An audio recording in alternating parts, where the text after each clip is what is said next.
সবসময় সকালে ঘুম থেকে বের হলে ঠিক মতো সন্ধ্যায় বাড়ি ফিরবো কিনা, হলে ফিরবো কিনা, তার কোনো নিশ্চয়তা নেই। বের হচ্ছে আমাদের কি হবে আমরা জানি না। প্রতি নির্দিষ্ট এখন একটা রেপের খবর, তার মধ্যে কোনো পদক্ষেপ আমরা দেখতে পাচ্ছি না যে এটা বন্ধ করা হচ্ছে। আমরা নিরাপত্তা চাচ্ছি, আমরা নিরাপত্তা চাচ্ছি, আমরা নারীরা নিরাপত্তা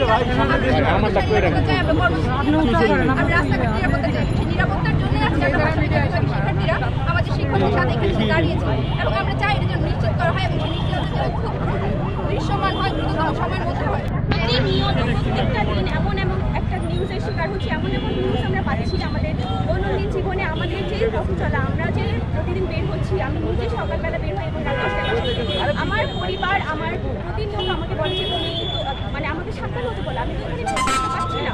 ইভেন আমার ক্যাম্পাসে পর্যন্ত আমি একটা যে ক্যাম্পাসে আমি স্বাধীনভাবে যে চলবো সেই ব্যাপারটা পর্যন্ত এখন বাধার সম্মুখীন হচ্ছে। আমরা গত কিছুদিন আগে সম্মুখীন হয়েছি।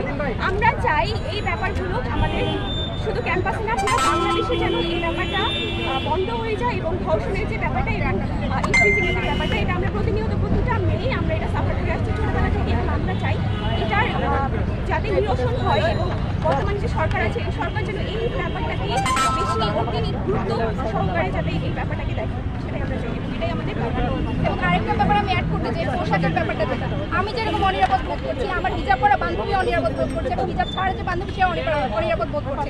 এই ধর্ষণের জন্য কোনোভাবেই পোশাকের কোনো দায় নেই এবং পোশাকের উপর দায় দিয়ে সেই দায় এড়ানোর কোনো সুযোগ কারণ তো বিচার হতে হবে এবং ধর্ষকদের এবং পটেনশিয়াল যে রেপিস্ট আছে যাদের আশেপাশে আমরা দেখতে পাই, স্লাট শেমিং যারা করে, যারা আমাদেরকে যাতা বলে, বেশ্যা বলে, রাস্তায় বের হলে ওনার জন্য, ওটা পড়ার জন্য, না পড়ার জন্য যাতা বলে, তা থেকে আমরা মুক্তি চাই। পটেনশিয়াল রেপিস্টের জন্য আমরা বিচার চাই এবং তাদের যেন সর্বোচ্চ বিচার দেওয়া হয়, সেখান থেকে আমরা নিরাপত্তা পাই সে বিষয়টা আমরা নিশ্চয়তা চাই।